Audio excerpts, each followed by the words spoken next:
Hello, world. It's me again. Well, I'm trying to get more people on the show. So I apologize. Uh, we're still working on it. Got a couple of team members who are not having the time uh, to do their own videos, and I'm sure maybe that'll change. Hopefully, we're trying to have more Zoom calls and invite our subscribers to to participate, and so we can get more points of view. And so today's subject, um, I I came to because I was watching this rather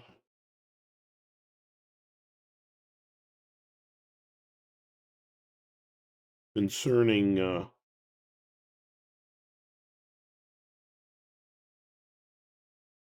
um movie where they were traveling back in time, and it was actually a propaganda film for a particular religion. Again, foisting the idea on people that in the past they were much more moral than they are today. Yeah, because people in the past followed their particular religion. Well, of course, there are many religions. They all fought. Yeah, yeah. Something happens to the human mind when we believe things without any evidence at all. That's fine if, that comforts you, but it's not a scientific fact. And religion has no place in our schools except as a study of the past. And certainly no place in our science class.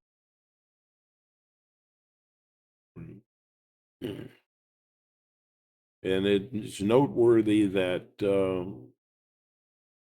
when the Islamic region was doing really well, they were focused on science. And the Arabic region at that time was very advanced, had a great library, and most of the visible stars are well, I was a great many of them have Arabic names. So when they were doing all of that, uh, while the Christians in the west, further west, were burning elderly ladies at the stake uh, because they thought they were witches, which Monty Python made a great deal of fun about. Yeah, that's pretty awful, very moral, right? Thou shalt not suffer a witch to live. But who's a witch? Well, somebody disagrees with your religion, perhaps. Huh? Oh my! But yeah, I am. Not many people talk about it, but I did watch this movie, and I wanted to explain how empathetic intermind communication is pretty much sufficient for a moral life because it involves empathy for others and oneself, and practicing that empathy within your mind, directed toward your sense of who you are, is not a bad idea. And that's something that we promote here, but we also promote empathy with other people. And believing things without evidence, um, and having your comfort zone wrapped around that is, it kind of gets in the way of people being more empathetic. And I could go into many examples in religion. Um, the Apostle Paul thinking that gays and overweight people were that way because they worship demons and had no chance of going into his heaven. Well, if the heaven was like the Apostle Paul, I'm kind of glad I might not go there. Um, hmm. But yeah, and it was okay by the Apostle Paul to have slaves. Just be good ones. Everybody's a slave to God, and you have to wonder, what God are we talking about? It's probably a word that has so many different meanings as to be pretty much meaningless. Is it the universe? Is it a first cause of things? Whatever. Yeah, it's hard. uh, Let's talk about the problem of human knowledge here. And no, this empathy. Well, first of all, let's stick with the virtues. Objective empathy gives us the virtue of truth, the value of it, right? And involves a bit of an open mind. Um, Compassionate empathy is, well, it's caring, and so it's at the basis of our sense of goodness. It's kind of more focused in that way. Now, these are just focuses; they can't be artificially divided from one another the way I'm teaching it. But bringing them together is very powerful, and having some sense of the distinctness of each perspective is important. Um, what you emphasize is important, and determining what kind of virtue you're getting.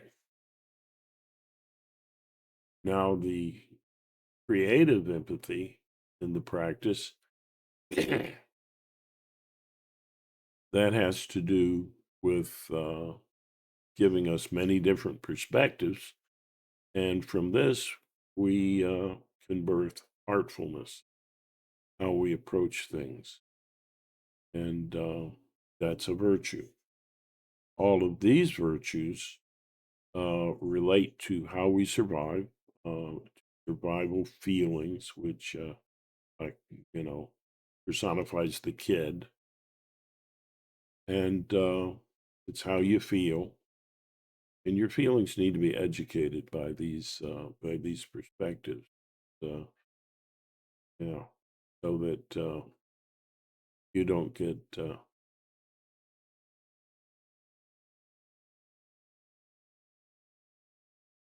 distanced from a real ability to even know your feeling. And on top of that, uh, there is a general approach or philosophy that comes from all of this that's very useful in politics. That's why the show is not just about how we treat ourselves and others, love, but and then that's the use of empathy, awareness. But it's about objectivity, creativity, and passion. And these need to be pardon, these need to be expressed in politics. And I would feel really bad about that and think I need to redo the entire speech here.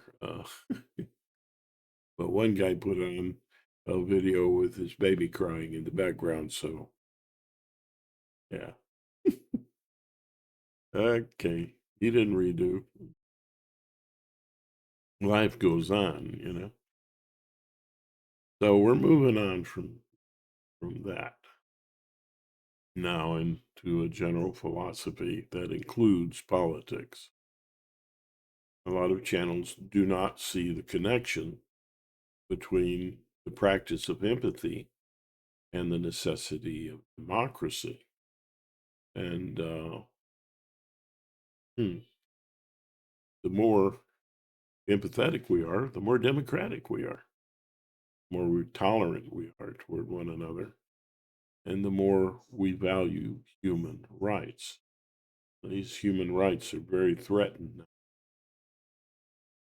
This movie, getting back to it again, was pushing the idea that you can't teach morals outside of religion. Sometimes you have to teach morals in spite of religion. And that's just a fact, you know. So, if you're one of these Quran or Bible or Tripitaka or Vedic book thumpers, then perhaps this is not the channel for you. But these different viewpoints, these different religions can be useful as experiences. And if you understand um, the inward journey, um, many mystics, which is how I define a mystic, were born from these religions. So the good in these religions um, gave birth to quite a few insightful mystics, one of which I particularly appreciate was the one they called the Buddha. Uh, the name was Siddhartha before he got titled. So, yeah.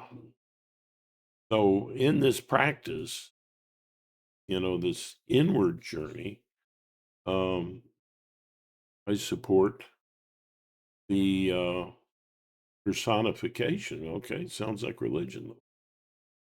The personification of these different mm, or roles, actually, or roles, personification, um, being played, being understood, and played out in role play with your own feelings, your own feeling self, which I call the dramatic self. Now, compassion, compassionate empathy, I label that the caregiver, and we play that role, and we also play the role of our more emotional, dramatic self, um, but more concerned with survival, direct survival instinct. Um, and the that's a source of goodness. Now, I've personified objective empathy as your inner counselor, who is empathetic with you, cares about you, but presents things in an objective way to guide you into, hey, this is where things will go if you keep doing what you're doing. Would you like to do something different? Um, what is it that you crave or desire, from the kid in you? And this is how you can achieve that. Okay, your inner counselor, um, playing the role of playing both the roles of the caregiver and the kid is simply just talking to people in your mind who care about you or who should have cared about you, or do care about you, or should care about you, and the people you should care about or who you do care about or should have. Okay. So it's just flipping in your mind between uh, people that you are expressing love to and people who gave you love, just in your own imagination, guided by yourself. And the importance, I think, of this self guided mystic approach is that it's very sensitive to your comfort zone. And anybody helping you should consider that these kind of approaches, which are self empowering and helping you to feel more deeply, resolve your problems, your traumas, damage faith and love.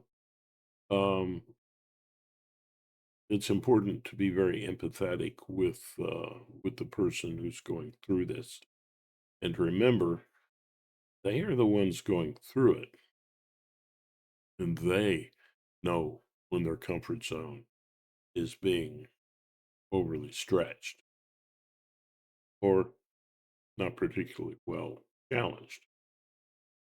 They have a sense of that, or else your attempts to help them would be futile. Um, case point being people who might need psychiatric patients. Never forget that that might be.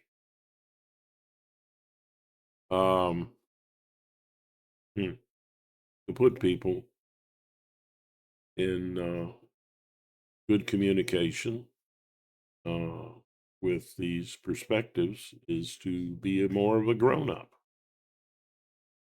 Now, the artist perspective, what I call the artist, is a personification of the part of you that recognizes that you, and actually your brain, is creating how you imagine things to be.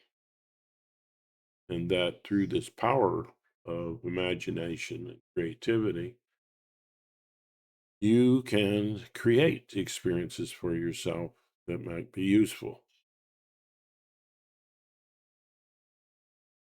And so that's a kind of storytelling, and that's a kind of sharing of stories. So telling how you're feeling and how you're viewing things, or telling the artist in you what you have been through, and how it upset you or how it made you feel good.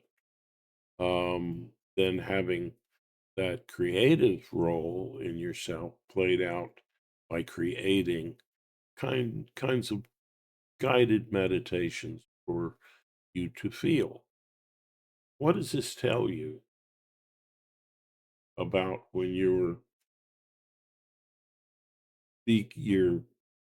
feeling better as a result of these intercommunications? I mean, your reward is almost immediately, almost immediate, you know. So, and you're feeling everything in this role play. You're feeling it, and that's a kind of reward in a way that you're coming to understand your feelings better, maybe your brain better, and oh,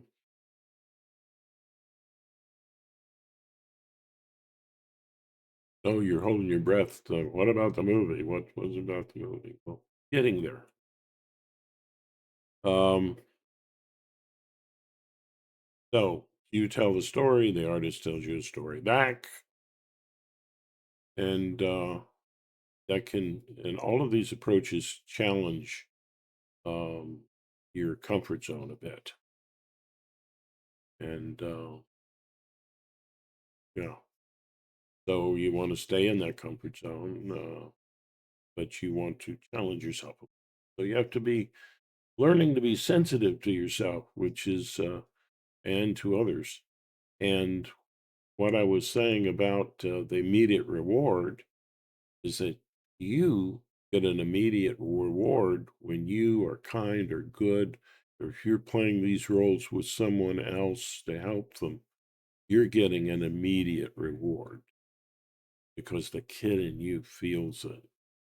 So it's not just about going inside yourself and feeling love and being educated that way. It's also about expressing love to others using these roles so that then uh, you educate how you imagine things to be so they're beneficial to each other. So, what you experience inside playing these roles inwardly and playing these roles outwardly to others your in your real life, in your everyday life, um, they work together. They educate each other. So, can you just do one without the other? No, not really. And so there's where politics is very important. Because if you're practicing love within yourself and supporting these virtues, which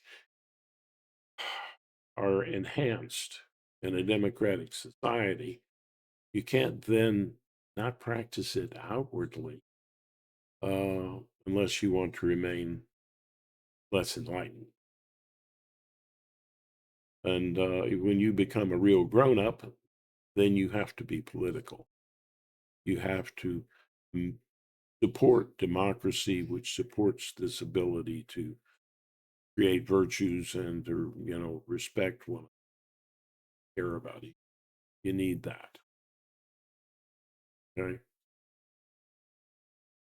Now, the movie.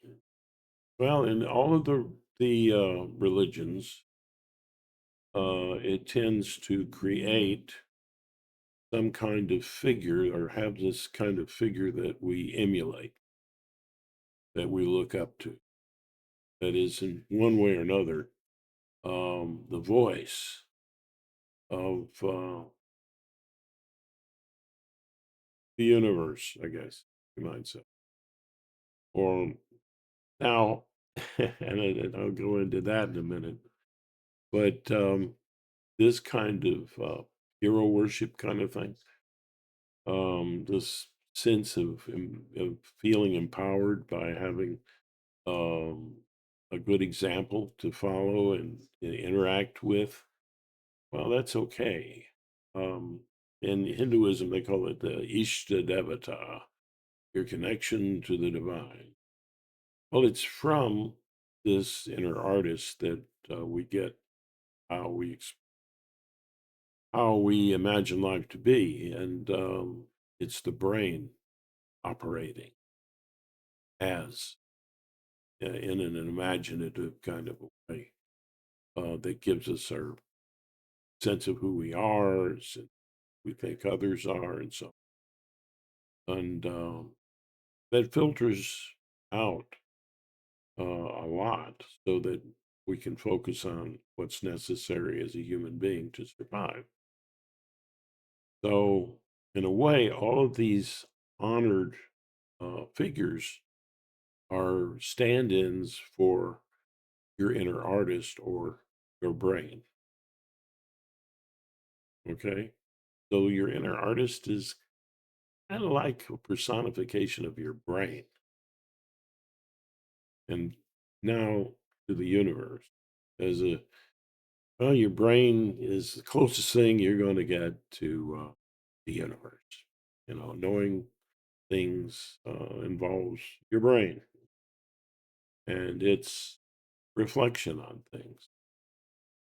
And so it is a representative of the universe, which, some call God, or the ultimate reality, which some call God. Okay, fine. Um, but remember, when you're trying to relate to this inner artist, you are one part of the brain communicating with another. You're taking a role that you're calling yourself, which should be a little flexible, really. And you are communicating attempting to communicate with your whole brain. You're trying in self realization, you're trying to realize who you are fully. Who you are fully is your brain. You're one part of the brain trying to know the whole thing. Is that completely possible? I would say no. We can almost infinitely, I suppose, approach that realization, but we're never going to get there. And that's what makes life so meaningful. It's the same thing as studying the universe. We are part of the universe, trying to understand the whole. So we can get closer and closer, but if you if you fully understand the universe, then there's nothing left to know, and there really is no more consciousness. Now, in this one story in the Vedas, it refers to that. Um, and it's this fellow talking to one of his wives. Yeah, we're more moral today, aren't we? Okay, one of them. And she, okay, there might be some circumstances for that, empathetic with circumstances. Well, we could do that. But in general, I think partner at a time. But anyway, he was talking to his wife, and she was asking him about enlightenment and this sort of thing. And can you get there by wealth or by power and this sort of thing? And he goes, no, you can't get there. And yeah, that isn't going to help you to be enlightened. He said, well, what is this enlightenment? It's like, so he says, well, when you're enlightened, there's no more subject and there's no more object. Whoa, sounds like Buddhism, right? Sounds like a lot of the religions where you really get into it, where Jesus is one with me, is one with, the universe. Yeah, yeah. So, uh, and then Krishna says, I'm the inner you sacrificing who you think you are, joining with the total of who you really are. Same way with knowing the universe. So, enlightenment, he said, that, well, there's no more subject and no more object. So there's nothing to know and nothing to know it. So he said, There's no more consciousness. And so that's how you know, he explained it to her. First, I think he said there would be no more consciousness, and then she asked the question, "Golly, well, why?" And so he explained it in that way.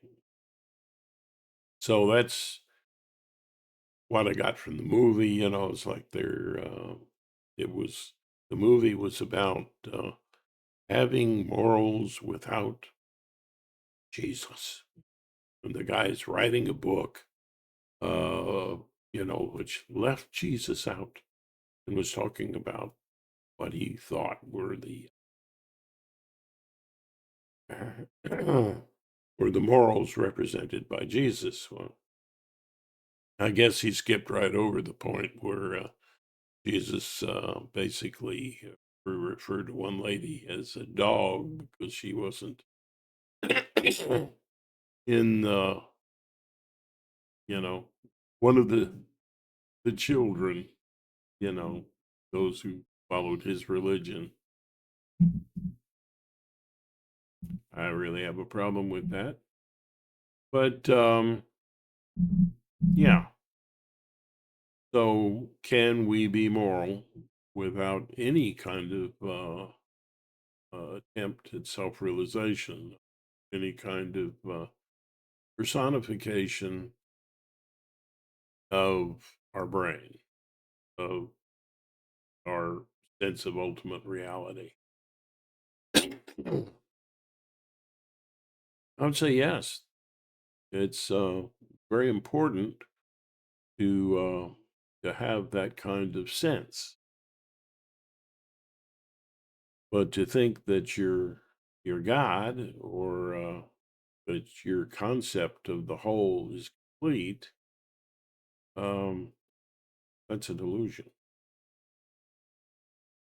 and we don't self-realize increasingly or self-actualize or become more grown up in a real socially fulfilled way um,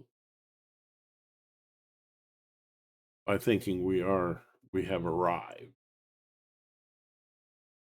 So people who say that they have arrived are people that I don't trust.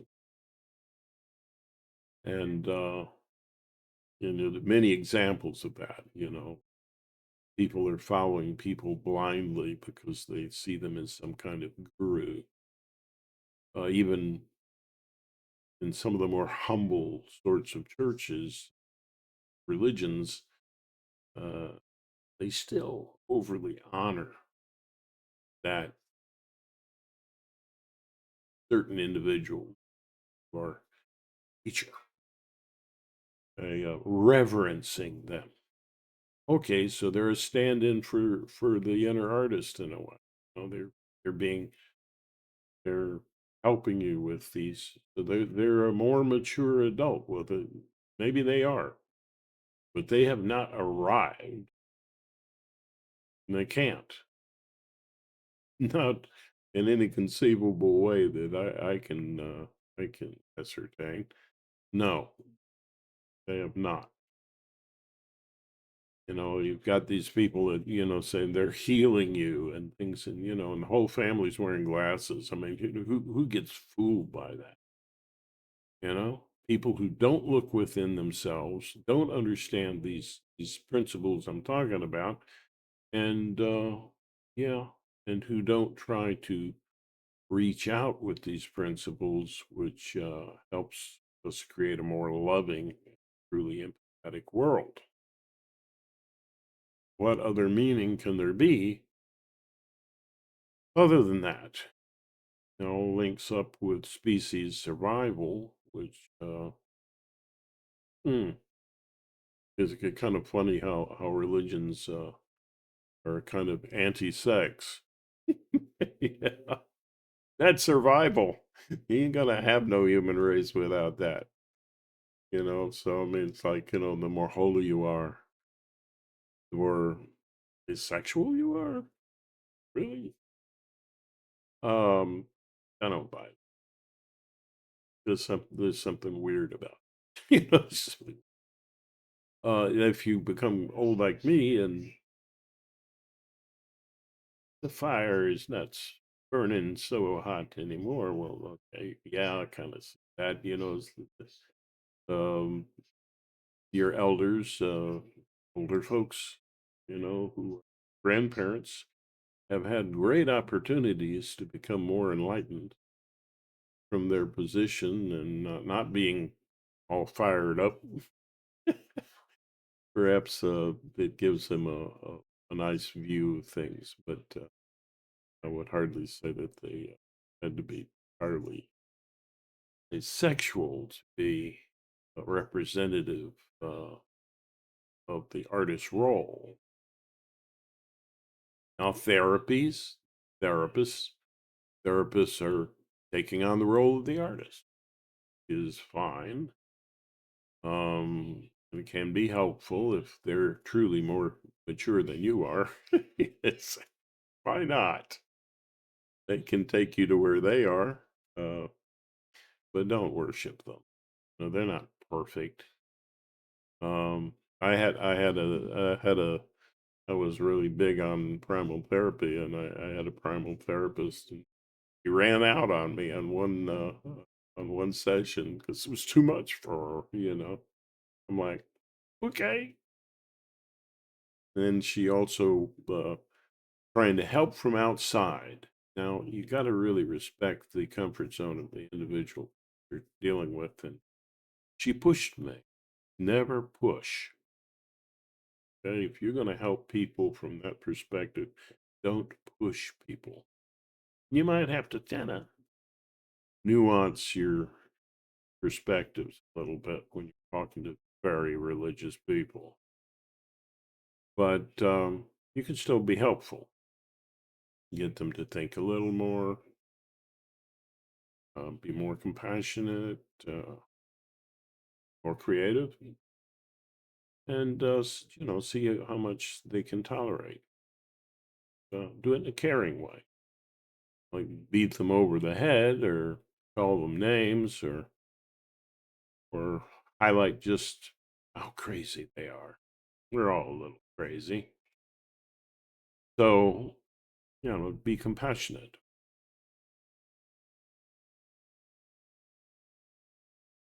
be truthful, and creative, artful. That's a real human grown up. Now, other practices that get in touch with what you hear me talk about as the infant mind, well, they're just attempts to get outside of language and still be in touch with your feelings. Well, a lot of ways to do that. There are three ways that I think are very helpful, but there are other ways. Um, I've I find that even these other ways are going to be doing things a little bit along the lines of focus and expression and play. So, how do you get to who you are without language, without a self concept? Well, yeah, what you do is play with the language, connect, in other words, play with sounds so that language gets negated and do it in a way that still connects to how you feel. Singing the blues without lyrics. That might be one example. Um, well, can the therapy be someone playing instrument? Well, yeah, but a little more personal if you're doing it with your own voice, I think. But uh, and you don't have to be perfectly in tune. Frogs aren't, but they're kind of cool to listen to. Close enough. Like late at night, you hear them. I don't know if you've ever been in nature that much to hear some of these sounds. unfortunately we're not hearing in big cities. To get out in nature a little bit. But that's one approach. It's being playful with language.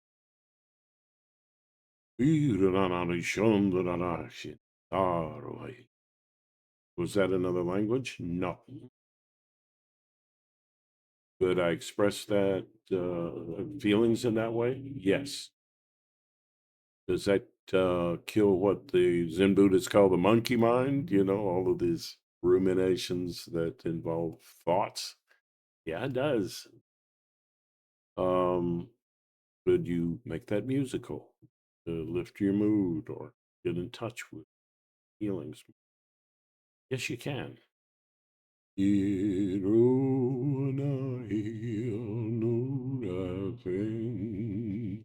Amira sliding gosa.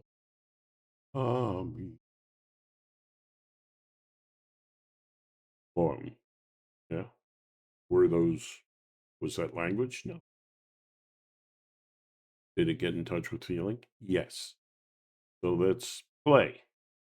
And what does play evolve into? Power to create play. As an adult, to create play. So you're kind of doing that.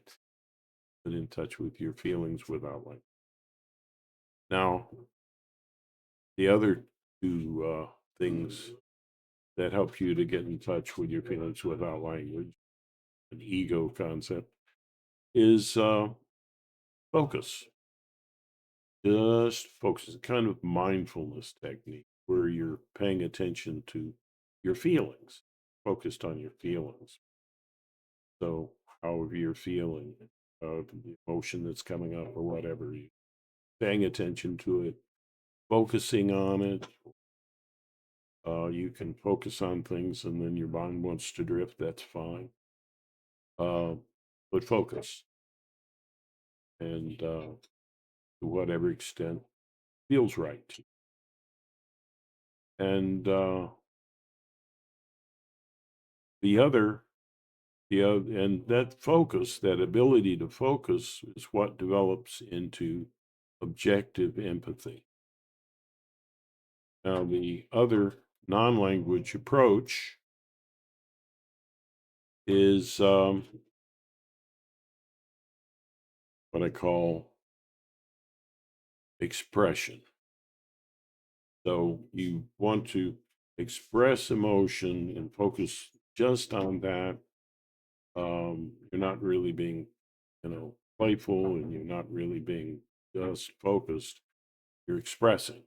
So one way to do that is to get in touch with your breath. Your breath is pretty close to your feelings because it's so survival oriented.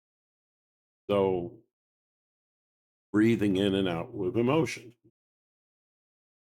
And how would you do that without some kind of expression? Well, elongated sorts of sounds like ow, ah, ooh, can be helpful. So, ah, ooh, can be positive, like ah, ooh. That's for negative, right? Or ah, ooh. So you're in touch with your feelings, and you're not being actually all that playful. You're just oh. Now, the mythology that knits all of this together is that this inner artist in you is creating how you imagine to be, getting you to reflect on that. And it's kind of outside of what I call your dramatic timeline, your experience of time passing, and which is very connected to your sense of survival and feeling good. So the kid in you is that dramatic self, experiencing your actual dramatic story of your life as you see it. So the artist, like incarnates into these two roles that help you, the counselor and the caregiver. Um, and why it incorporates itself into your future as your counselor, because the counselor deals with what, how you feeling right now, how you picture things, how you remember the past, uh what it is that you want in the future, so your inner counselor can help you get there and help you to be objective, focused on where you are right now, and maybe why you are if you are. And so that helps for you from the present looking into the future. And in this mythology, the artist reaches into your past as the caregiver. Why? Why is that in the past? Because it's more apt to pull you directly into feelings, to re-experience things, or to fully experience things that are in the past. Actually, live in the past all the time, because real time, that's well, the brain processes what you experience. You're a little bit behind all the time, right? A lot of imagination going on there when we're talking about time. But what does that do? Well, compassionate empathy um, gives us the safety to feel. And to feel involves, well, how you feel right now and how you felt in the past. So, and it's you're drawing on figures in your head that you talk to, that are, in the past, in the recent, in the current time, or in the past. So this is why I say that the artist incorporates itself into the role of the caregiver to help you with the present, looking at the past and experiencing the past. When you're feeling, you're re-experiencing, experiencing your feelings, and that's not what happens when you're talking to your inner counselor. You just talk about the past; it's in the past. You're not really delving into your feelings, which pull you in. So that's why this mythology, and make it kind of pretty. Can imagine that as these anxieties about the future and the past diminish a little bit, like the artist is giving you a hug.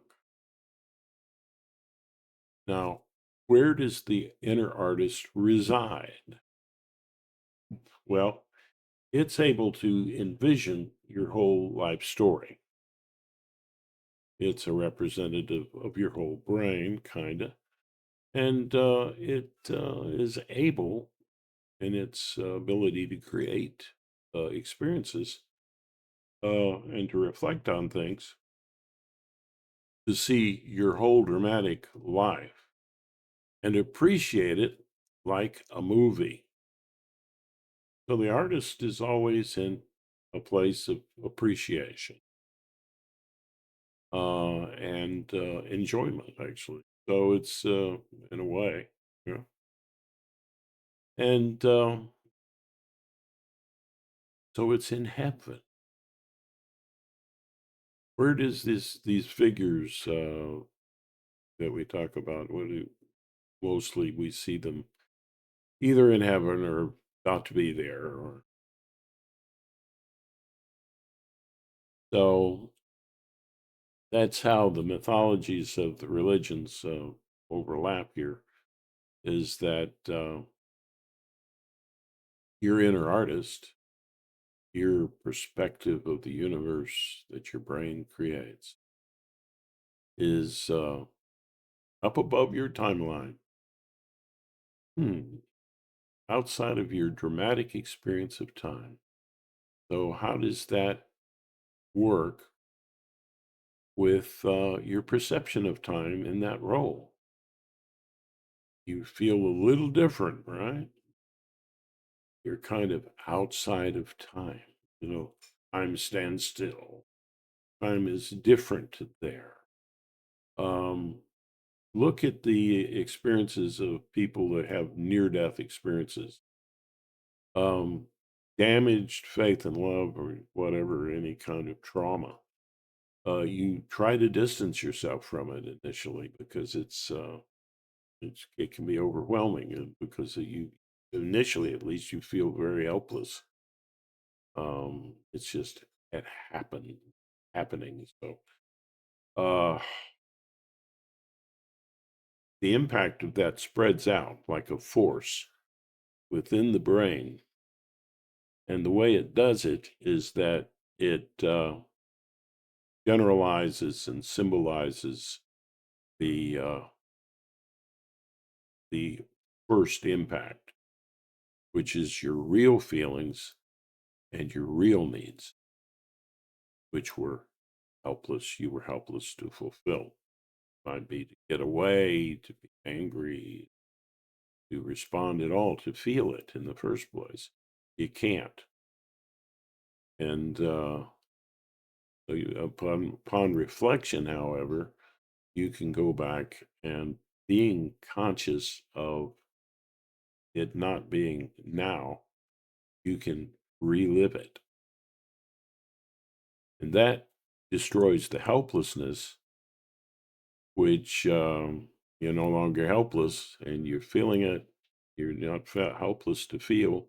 When you're not helpless to feel, you realize the original need. And that's good for your growth, because when you realize um, your real needs that were lost, then you have the opportunity to grieve the loss and let it go. So you're letting the past go. You're no longer trapped in it. You let it go.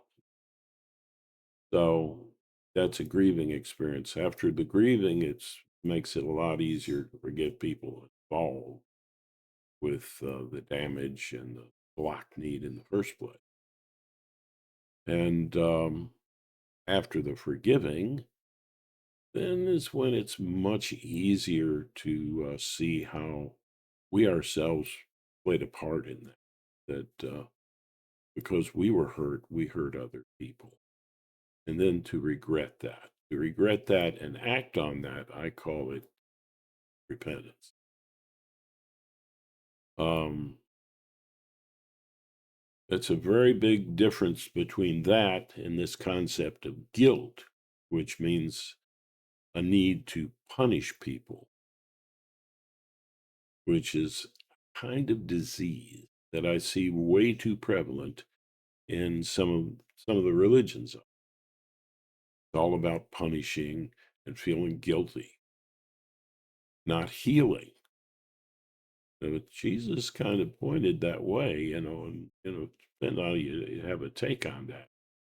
Jesus and the Buddha, Krishna, eh, not so much about the guilt thing, not so much about punish. Yeah, what you do will have consequences. It's, feeling guilty, it's not going to happen. Growing up into a real adult, uh, healing that damaged faith and love, which allows you to give and receive love better. That that will make you a better person. I traveled through all the different religions I was trying to be. Didn't quite work. Must have been baptized like 6 times.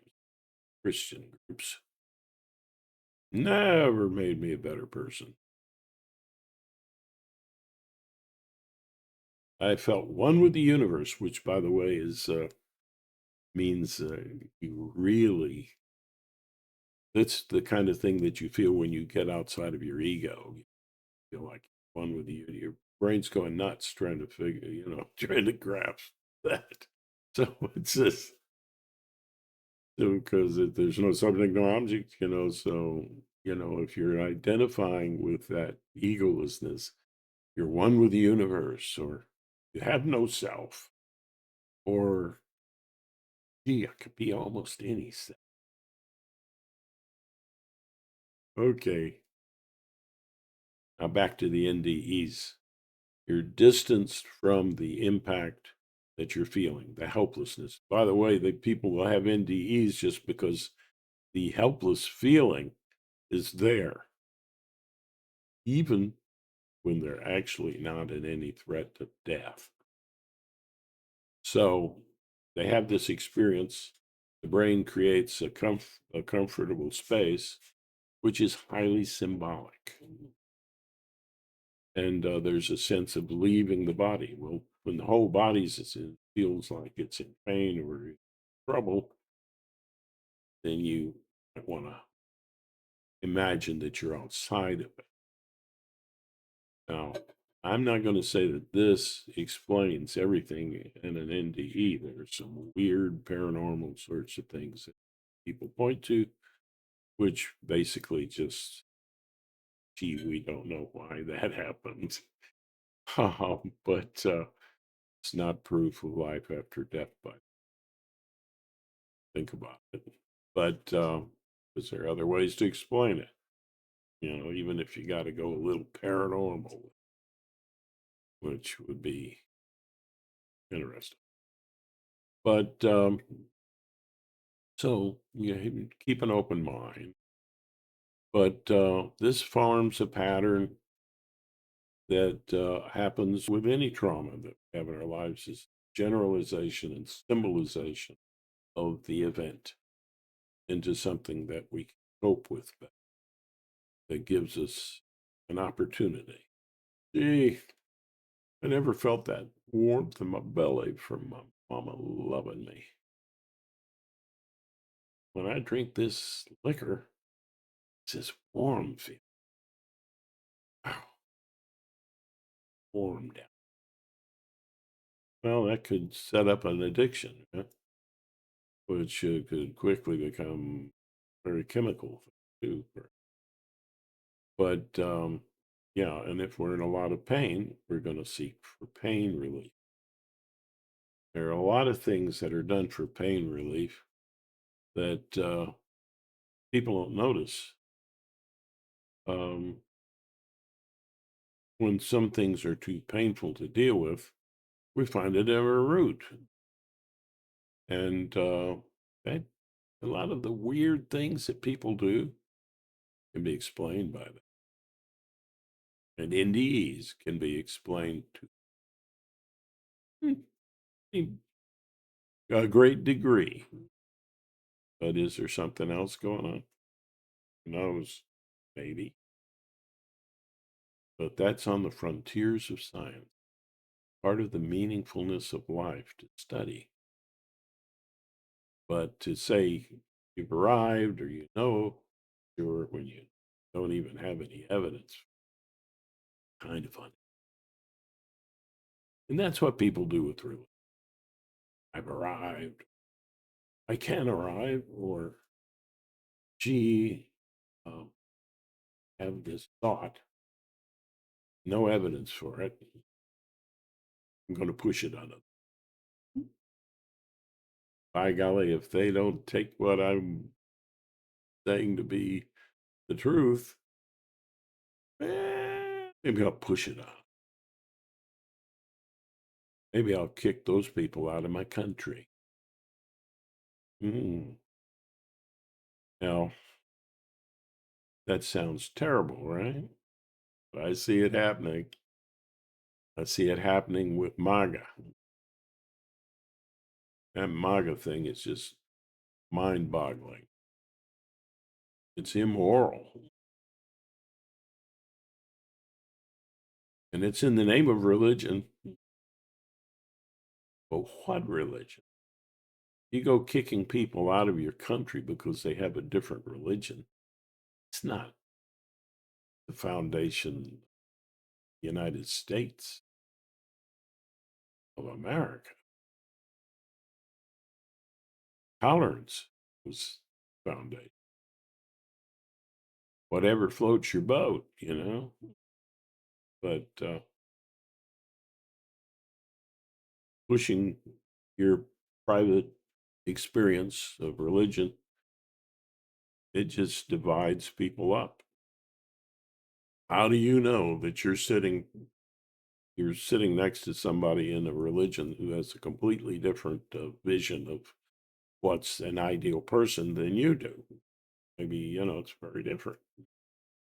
Maybe the person's idea of the supreme personification of the supreme is more like Buddha, and yours is more like Jesus, more like Muhammad or like Krishna. Oh, just kick that person out. You don't know. You don't even know that you're around people when you're sitting down in that temple or that church that these people really agree with you in the first place on anything important. Really? And then you go kicking people out of your country because they have a different opinion. That's not in keeping with open mindedness and science. It will kill the progress of a nation. So MAGA is a threat to democracy. It's a threat to everything that we hold dear in the United States. And there are versions of that in every other country. And please, in your comments, tell me about it. Tell us about it and join our effort. And again, kudos to the Midas Touch group, doing an excellent job of pointing some of this out. Um, you lose democracy, you lose civil rights. You don't want to lose. So you've got to defend democracy. Sometimes that might mean by force. Okay? It can happen. It's regrettable. It's better if we could change people by getting them to think and come to a point of intelligent diplomacy, uh, reason things out rather than sending your kids off to die, which should be certainly the last first. So I would feel terrible sending people to die. All it took was older people getting together and going, hey, wait a minute. We don't want our kids to die. That wouldn't that be something that would be common ground? Yeah, people should need to do that. So I'm looking forward to families communicating around the world with those kind of values: anti-war, pro-democracy. So if that's you, please subscribe to the channel. Share this video if you agree. Even if you only partly agree, you don't have to believe everything I say, or I'd be against democracy. Your opinion kind of matters, even if it's different than mine. Um, that's democracy and freedom of speech, too.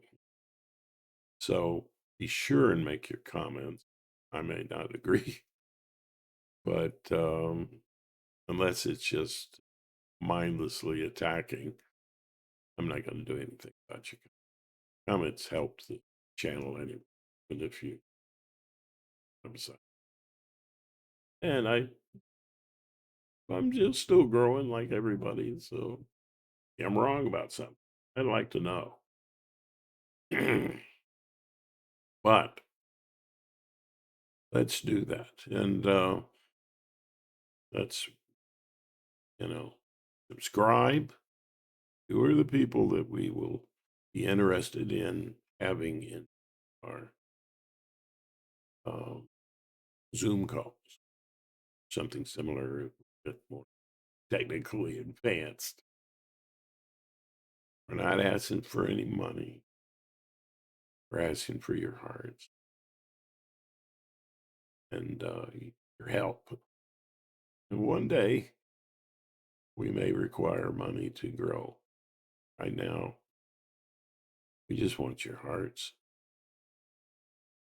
your good hearts, love democracy. They're tolerant and empathetic. So, like I say, wherever you are, whoever you are, whatever you are, maybe, maybe there's an AI out there who's become conscious. Please join in the effort to help humanity reach for the star. A nice goal. Right? And right now, this looks nearly impossible, but it's still a nice dream. It gives meaning to life and certainly helps preserve our species, which isn't that what we want? So, yeah. Oh, yeah. And like like the videos that you like, really. Um, so until next time, keep thinking. And when you are very convinced of something you believe, try arguing against it. That's the scientific. And when you're in an argument, try to switch sides and argue from the other side. It would be very enlightening. And by the way, that's how I thought debates were taught. Don't see that in politics, and we need to. It will be interesting to watch two politicians debate and then switch sides, and and see if their eyes pop open at some point, and if they might find some common ground, which is a necessary comfort zone for democracy. As what we agree about, what's most important. Okay, as I started to say, until next time. May the road rise to meet you. May the wind be always at your back. May the sun shine warm upon your face. The rain fall soft upon your fields. And until we meet again, all the sources of love hold you in the palm of its hand.